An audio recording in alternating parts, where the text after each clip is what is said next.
التین۔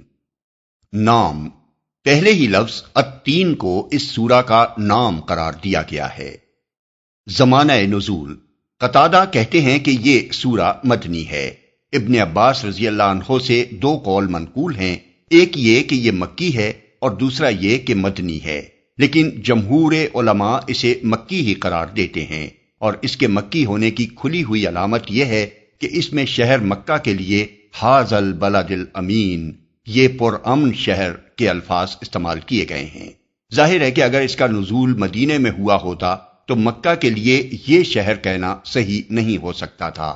علاوہ بری سورت کے مضمون پر غور کرنے سے محسوس ہوتا ہے کہ یہ مکہ معظمہ کے بھی ابتدائی دور کی نازل شدہ سورتوں میں سے ہے، کیونکہ اس میں کوئی نشان اس امر کا نہیں پایا جاتا کہ اس کے نزول کے وقت کفر و اسلام کی کشمکش برپا ہو چکی تھی، اور اس کے اندر مکی دور کی ابتدائی سورتوں کا وہی انداز بیان پایا جاتا ہے جس میں نہایت مختصر اور دلنشین طریقے سے لوگوں کو سمجھایا گیا ہے کہ آخرت کی جزا و سزا ضروری اور سراسر معقول ہے۔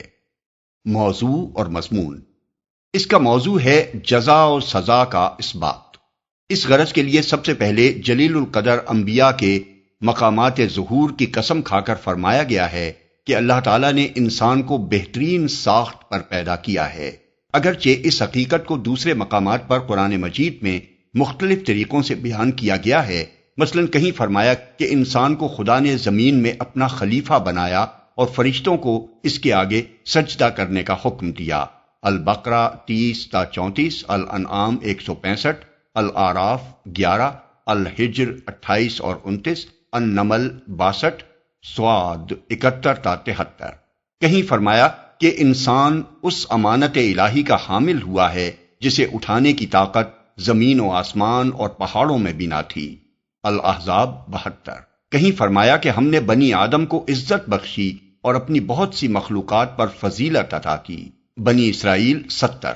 لیکن یہاں خاص طور پر انبیاء کے مقامات ظہور کی قسم کھا کر یہ فرمانا کہ انسان کو بہترین ساخت پر پیدا کیا گیا ہے، یہ معنی رکھتا ہے کہ نوع انسانی کو اتنی بہتر ساخت عطا کی گئی کہ اس کے اندر نبوت جیسے بلند ترین منصب کے حامل لوگ پیدا ہوئے، جس سے اونچا منصب خدا کی کسی دوسری مخلوق کو نصیب نہیں ہوا۔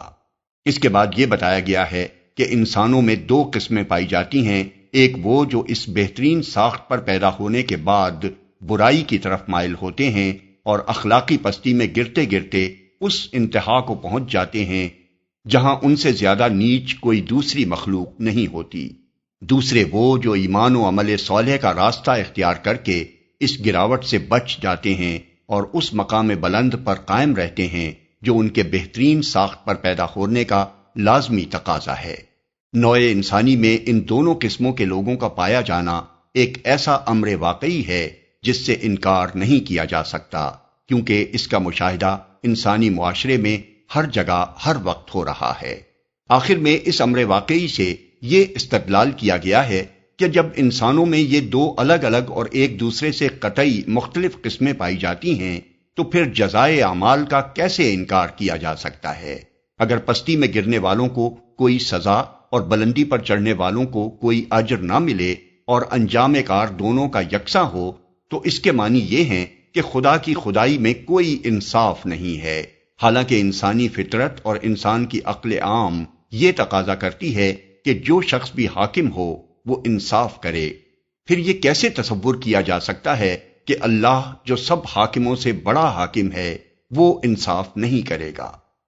بسم اللہ الرحمن الرحیم۔ شروع اللہ کے نام سے جو رحمان و رحیم ہے۔ والتین والزیتون وطور سینین وهذا البلد الأمين لقد خلقنا الإنسان في أحسن تقويم۔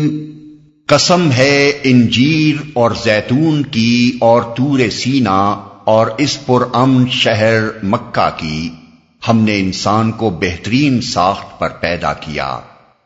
انجیر اور زیتون کی، اس کی تفسیر میں مفسرین کے درمیان بہت اختلاف ہوا ہے۔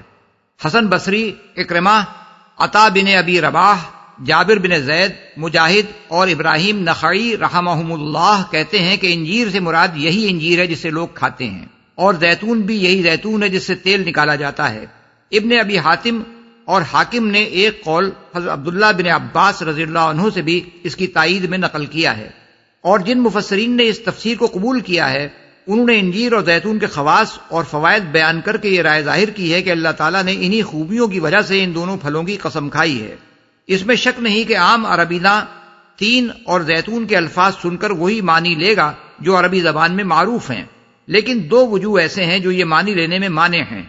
ایک یہ کہ آگے طور سینا اور شہر مکہ کی قسم کھائی گئی ہے، اور دو پھلوں کے ساتھ دو مقامات کی قسم کھانے میں کوئی مناسبت نظر نہیں آتی۔ دوسرے، ان چار چیزوں کی قسم کھا کر آگے جو مضمون بیان کیا گیا ہے اس پر طور سینا اور شہر مکہ تو دلالت کرتے ہیں، لیکن یہ دو پھل اس پر دلالت نہیں کرتے۔ اللہ تعالیٰ نے قرآن مجید میں جہاں بھی کسی چیز کی قسم کھائی ہے اس کی عظمت یا اس کے منافع کی بنا پر نہیں کھائی، بلکہ ہر قسم اس مضمون پر دلالت کرتی ہے جو قسم کھانے کے بعد بیان کیا گیا ہے۔ اس لیے ان دونوں پھلوں کے خواص کو وجہ قسم قرار نہیں دیا جا سکتا۔ بعض دوسرے مفسرین نے تین اور زیتون سے مراد بعض مقامات لیے ہیں۔ کعب احبار، قتادہ اور ابن زید کہتے ہیں کہ تین سے مراد دمشق ہے اور زیتون سے مراد بیت المقدس۔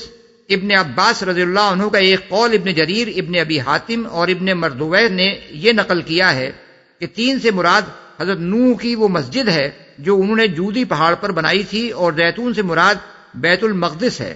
لیکن والتین والزیتون کے الفاظ سن کر یہ معنی ایک عام عرب کے ذہن میں نہیں آ سکتے تھے، اور نہ یہ بات قرآن کے مخاطب اہل عرب میں معروف تھی کہ تین اور زیتون ان مقامات کے نام ہیں۔ البتہ یہ طریقہ اہل عرب میں رائج تھا کہ جو پھل کسی علاقے میں کثرت سے پیدا ہوتا ہو اس علاقے کو وہ بسا اوقات اس پھل کے نام سے موسوم کر دیتے تھے۔ اس محاورے کے لحاظ سے تین اور زیتون کے الفاظ کا مطلب منابت تین و زیتون یعنی ان پھلوں کی پیداوار کا علاقہ ہو سکتا ہے، اور وہ شام و فلسطین کا علاقہ ہے، کیونکہ اس زمانے کے اہل عرب میں یہی علاقہ انجیر اور زیتون کی پیداوار کے لیے مشہور تھا۔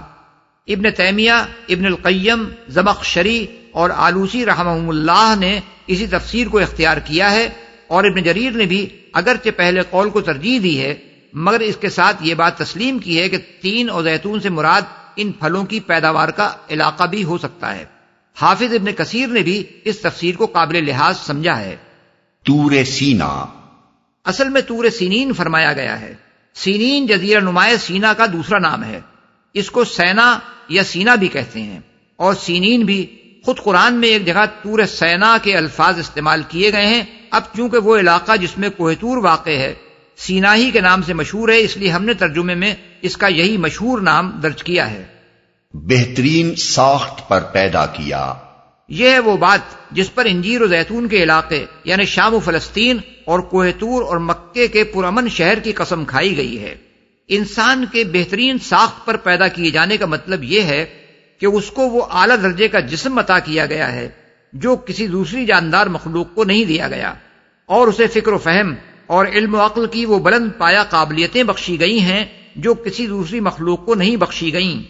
پھر چونکہ نوع انسانی کے اس فضل و کمال کا سب سے زیادہ بلند نمونہ انبیاء علیہم السلام ہیں، اور کسی مخلوق کے لیے اس سے اونچا کوئی مرتبہ نہیں ہو سکتا کہ اللہ تعالیٰ اسے منصب نبوت ادا کرنے کے لیے منتخب فرمائے۔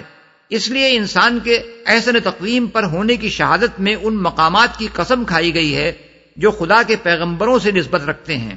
شام و فلسطین کا علاقہ وہ علاقہ ہے جہاں حضرت ابراہیم علیہ السلام سے لے کر حضرت عیسیٰ علیہ السلام تک بکثرت انبیاء مبعوث ہوئے۔ کوہ طور وہ مقام ہے جہاں حضرت موسیٰ علیہ السلام کو نبوت عطا کی گئی۔ رہا مکہ معظمہ تو اس کی بنا ہی حضرت ابراہیم اور حضرت اسماعیل کے ہاتھوں پڑی، انہی کی بدولت وہ عرب کا مقدس ترین مرکزی شہر بنا۔ حضرت ابراہیم ہی نے یہ دعا مانگی تھی کہ رب اجعل ھذا بلدا آمنا، یعنی اے میرے رب اس کو ایک پرامن شہر بنا، سورۃ البقرہ آیت نمبر 126۔ اور اسی دعا کی یہ برکت تھی کہ عرب میں ہر طرف پھیلی ہوئی بدامنی کے درمیان صرف یہی ایک شہر 2500 سال سے امن کا گہوارہ بنا ہوا تھا۔ پس کلام کا مقصود یہ ہے کہ ہم نے نوع انسانی کو ایسی بہترین ساخت پر بنایا کہ اس میں نبوت جیسے عظیم مرتبے کے حامل انسان پیدا ہوئے۔ ثم رددناه اسفل سافلين الا الذين امنوا وعملوا الصالحات فلهم اجر غير ممنون۔ پھر اسے الٹا پھیر کر ہم نے سب نیچوں سے نیچ کر دیا سوائے ان لوگوں کے جو ایمان لائے اور نیک عمل کرتے رہے کہ ان کے لیے کبھی ختم نہ ہونے والا اجر ہے۔ سب نیچوں سے نیچ کر دیا۔ مفسرین نے بالعموم اس کے دو معنی بیان کیے ہیں۔ ایک یہ کہ ہم نے اسے ارذل العمر یعنی بڑھاپے کی ایسی حالت کی طرف پھیر دیا جس میں وہ کچھ سوچنے سمجھنے اور کام کرنے کے قابل نہ رہا۔ دوسرے یہ کہ ہم نے اسے جہنم کے سب سے نیچے درجے کی طرف پھیر دیا۔ لیکن یہ دونوں معنی اس مقصود کلام کے لیے دلیل نہیں بن سکتے جسے ثابت کرنے کے لیے یہ صورت نازل ہوئی ہے۔ صورت کا مقصود جزا و سزا کے برحق ہونے پر استدلال کرنا ہے۔ اس پر نہ یہ بات دلالت کرتی ہے کہ انسانوں میں سے بعض لوگ بڑھاپے کی انتہائی کمزور حالت کو پہنچا دیے جاتے ہیں، اور نہ یہی بات دلالت کرتی ہے کہ انسانوں کا ایک گروہ جہنم میں ڈالا جائے گا۔ پہلی بات اس لیے جزا و سزا کی دلیل نہیں بن سکتی کہ بڑھاپے کی حالت اچھے اور برے دونوں قسم کے لوگوں پر طاری ہوتی ہے، اور کسی کا اس حالت کو پہنچنا کوئی سزا نہیں ہے جو اسے اس کے اعمال پر دی جاتی ہو۔ رہی دوسری بات تو وہ آخرت میں پیش آنے والا معاملہ ہے، اسے ان لوگوں کے سامنے دلیل کے طور پر کیسے پیش کیا جا سکتا ہے جنہیں آخرت ہی کی جزا و سزا کا قائل کرنے کے لیے سارا استدلال کیا جا رہا ہے۔ اس لیے ہمارے نزدیک آیت کا صحیح مفہوم یہ ہے کہ بہترین ساخت پر پیدا کیے جانے کے بعد جب انسان اپنے جسم اور ذہن کی طاقتوں کو برائی کے راستے میں استعمال کرتا ہے تو اللہ تعالیٰ اسے برائی ہی کی توفیق دیتا ہے، اور گراتے گراتے اسے گراوٹ کی اس انتہا تک پہنچا دیتا ہے کہ کوئی مخلوق گراوٹ میں اس حد کو پہنچی ہوئی نہیں ہوتی۔ یہ ایک ایسی حقیقت ہے جو انسانی معاشرے کے اندر بکثرت مشاہدے میں آتی ہے۔ حرص، طمع، خود غرضی، شہوت پرستی، نشے بازی، کمینہ پن، غیظ و غضب اور ایسی ہی دوسری خصلتوں میں جو لوگ غرق ہو جاتے ہیں وہ اخلاقی حیثیت سے فی الواقع سب نیچوں سے نیچ ہو کر رہ جاتے ہیں۔ مثال کے طور پر صرف اسی ایک بات کو لے لیجئے کہ ایک قوم جب دوسری قوم کی دشمنی میں اندھی ہو جاتی ہے تو کس طرح درندگی میں تمام درندوں کو مات کر دیتی ہے۔ درندہ تو صرف اپنی غذا کے لیے کسی جانور کا شکار کرتا ہے، جانوروں کا قتل عام نہیں کرتا، مگر انسان خود اپنے ہی ہم جنس انسانوں کا قتل عام کرتا ہے۔ درندہ صرف اپنے پنجوں اور دانتوں سے کام لیتا ہے، مگر یہ احسن تقویم پر پیدا ہونے والا انسان اپنی عقل سے کام لے کر توپ، بندوق، ٹینک، ہوائی جہاز، ایٹم بم، ہائیڈروجن بم اور دوسرے بے شمار ہتھیار ایجاد کرتا ہے تاکہ آن کی آن میں پوری بستیوں کو تباہ کر کے رکھ دے۔ درندہ صرف زخمی یا ہلاک کرتا ہے، مگر انسان اپنے ہی جیسے انسانوں کو اذیت دینے کے ایسے ایسے دردناک طریقے اختراع کرتا ہے جن کا تصور بھی کبھی کسی درندے کے دماغ میں نہیں آ سکتا۔ پھر یہ اپنی دشمنی اور انتقام کی آگ ٹھنڈی کرنے کے لیے کمینے پن کی اس انتہا کو پہنچتا ہے کہ عورتوں کے ننگے جلوس نکالتا ہے۔ ایک ایک عورت کو 10 20 آدمی اپنی ہوس کا نشانہ بناتے ہیں، باپوں اور بھائیوں اور شوہروں کے سامنے ان کے گھر کی عورتوں کی عصمت لوٹتے ہیں، بچوں کو ان کے ماں باپ کے سامنے قتل کرتے ہیں، ماؤں کو اپنے بچوں کا خون پینے پر مجبور کرتے ہیں، انسانوں کو زندہ جلاتے اور دفن کرتے ہیں۔ دنیا میں وحشی سے وحشی جانوروں کی بھی کوئی قسم ایسی نہیں ہے جو انسان کی اس وحشت کا کسی درجے میں بھی مقابلہ کر سکتی ہو۔ یہی حال دوسری بری صفات کا بھی ہے کہ ان میں سے جس کی طرف بھی انسان رخ کرتا ہے اپنے آپ کو ارذل المخلوقات ثابت کر دیتا ہے، حتیٰ کہ مذہب جو انسان کے لیے مقدس ترین شے ہے اس کو بھی وہ اتنا گرا دیتا ہے کہ درختوں اور جانوروں اور پتھروں کو پوجتے پوجتے پستی کی انتہا کو پہنچ کر مرد و عورت کے اعضائے جنسی تک کو پوج ڈالتا ہے، اور دیوتاؤں کی خوشنودی کے لیے عبادت گاہوں میں دیوداسیاں رکھتا ہے جن سے زنا کا ارتکاب کار ثواب سمجھ کر کیا جاتا ہے۔ جن ہستیوں کو وہ دیوتا اور معبود کا درجہ دیتا ہے ان کی طرف اس کی دیومالا میں ایسے سے گندے قصے منسوب ہوتے ہیں جو ذلیل ترین انسان کے لیے بھی باعث شرم ہیں۔ اجر ہے۔ جن مفسرین نے اسفل سافلین سے مراد بڑھاپے کی وہ حالت لی ہے جس میں انسان اپنے ہوش و حواس کھو بیٹھتا ہے، وہ اس آیت کا مطلب یہ بیان کرتے ہیں کہ مگر جن لوگوں نے اپنی جوانی اور تندرستی کی حالت میں ایمان لا کر نیک اعمال کیے ہوں ان کے لیے بڑھاپے کی اس حالت میں بھی وہی نیکیاں لکھی جائیں گی اور انہی کے مطابق وہ اجر پائیں گے۔ ان کے اجر میں اس بنا پر کوئی کمی نہ کی جائے گی کہ عمر کے اس دور میں ان سے وہ نیکیاں صادر نہیں ہوئیں، اور جو مفسرین اسفل سافلین کی طرف پھیرے جانے کا مطلب جہنم کے ادنا ترین درجے میں پھینک دیا جانا لیتے ہیں، ان کے نزدیک اس آیت کے معنی یہ ہیں کہ ایمان لا کر عمل صالح کرنے والے لوگ اس سے مستثنا ہیں، وہ اس درجے کی طرف نہیں پھیرے جائیں گے، بلکہ ان کو وہ اجر ملے گا جس کا سلسلہ کبھی منقطع نہ ہوگا۔ لیکن یہ دونوں معنی اس استدلال سے مناسبت نہیں رکھتے جو جزا و سزا کے برحق ہونے پر اس صورت میں کیا گیا ہے۔ ہمارے نزدیک آیت کا صحیح مطلب یہ ہے کہ جس طرح انسانی معاشرے میں یہ عام مشاہدے کی بات ہے کہ اخلاقی پستی میں گرنے والے لوگ گرتے گرتے سب نیچوں سے نیچ ہو جاتے ہیں، اسی طرح یہ بھی ہر زمانے کا عام مشاہدہ ہے کہ جو لوگ خدا اور آخرت اور رسالت پر ایمان لائے اور جنہوں نے اپنی زندگی عمل صالح کے سانچے میں ڈھال لی، وہ اس پستی میں گرنے سے بچ گئے اور اسی احسن تقویم پر قائم رہے جس پر اللہ نے انسان کو پیدا کیا تھا۔ اس لیے وہ اجر غیر ممنون کے مستحق ہیں، یعنی ایسے اجر کے جو نہ ان کے استحقاق سے کم دیا جائے گا اور نہ اس کا سلسلہ کبھی منقطع ہوگا۔ فما يكذبك بعد بالدين أليس الله بأحكم الحاكمين۔ پس اے نبی، اس کے بعد کون جزا و سزا کے معاملے میں تم کو جھٹلا سکتا ہے؟ کیا اللہ سب حاکموں سے بڑا حاکم نہیں ہے؟ کون جزا و سزا کے معاملے میں تم کو جھٹلا سکتا ہے؟ دوسرا ترجمہ اس آیت کا یہ بھی ہو سکتا ہے کہ پس اے انسان، اس کے بعد کیا چیز تجھے جزا و سزا کو جھٹلانے پر آمادہ کرتی ہے؟ دونوں صورتوں میں مدعا ایک ہی رہتا ہے، یعنی جب یہ بات علانیہ انسانی معاشرے میں نظر آتی ہے کہ بہترین ساخت پر پیدا کی ہوئی نوع انسانی میں سے ایک گروہ اخلاقی پستی میں گرتے گرتے سب نیچوں سے نیچ ہو جاتا ہے اور دوسرا گروہ ایمان و عمل صالح اختیار کر کے اس گراوٹ سے بچا رہتا ہے اور اسی حالت پر قائم رہتا ہے جو بہترین ساخت پر انسان کے پیدا کیے جانے سے مطلوب تھی، تو اس کے بعد جزا و سزا کو کیسے جھٹلایا جا سکتا ہے؟ کیا عقل یہ کہتی ہے کہ دونوں قسم کے انسانوں کا انجام یکساں ہو؟ کیا انصاف یہی چاہتا ہے کہ نہ اسفل سافلین میں گرنے والوں کو کوئی سزا دی جائے اور نہ اس سے بچ کر پاکیزہ زندگی اختیار کرنے والوں کو کوئی جزا؟ یہی بات دوسرے مقامات پر قرآن میں اس طرح فرمائی گئی ہے کہ افنجعل المسلمین کالمجرمین ما لکم کیف تحکمون، یعنی کیا ہم فرمانبرداروں کو مجرموں کی طرح کر دیں؟ تمہیں کیا ہو گیا ہے کہ تم کیسے حکم لگاتے ہو؟ سورہ القلم آیت 35 و 36۔ ام حسب الذین اجترحوا السیئات ان نجعلہم کالذین آمنوا وعملوا الصالحات سواء محیاہم ومماتہم ساء ما یحکمون، یعنی کیا برائیوں کا ارتکاب کرنے والوں نے یہ سمجھ رکھا ہے کہ ہم انہیں ان لوگوں کی طرح کر دیں گے جو ایمان لائے اور جنہوں نے نیک عمل کیے، دونوں کی زندگی اور موت یکساں ہو؟ بہت برے حکم ہیں جو یہ لوگ لگاتے ہیں۔ سورہ الجاثیہ آیت 21۔ کیا اللہ سب حاکموں سے بڑا حاکم نہیں ہے؟ یعنی جب دنیا کے چھوٹے چھوٹے حاکموں سے بھی تم یہ چاہتے ہو اور یہی توقع رکھتے ہو کہ وہ انصاف کریں، مجرموں کو سزا دیں اور اچھے کام کرنے والوں کو صلہ و انعام دیں، تو خدا کے متعلق تمہارا کیا خیال ہے؟ کیا وہ سب حاکموں سے بڑا حاکم نہیں ہے؟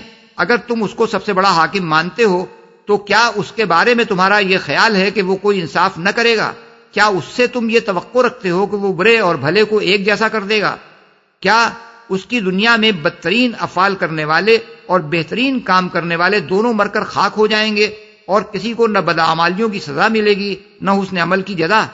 امام احمد، ترمذی، ابو داؤد، ابن المنذر، بیہقی، حاکم اور ابن مردویہ نے حضرت ابو ہریرہ رضی اللہ عنہ سے یہ روایت نقل کی ہے کہ رسول اللہ صلی اللہ علیہ وسلم نے فرمایا، جب تم میں سے کوئی سورہ والتین والزیتون پڑھے اور الیس اللہ باحکم الحاکمین پر پہنچے تو کہے بلا وانا علی ذلک من الشاہدین، یعنی ہاں اور میں اس پر شہادت دینے والوں میں سے ہوں۔ اور بعض روایت میں آیا ہے کہ حضور صلی اللہ علیہ وسلم جب یہ آیت پڑھتے تو فرماتے سبحانک فبلا،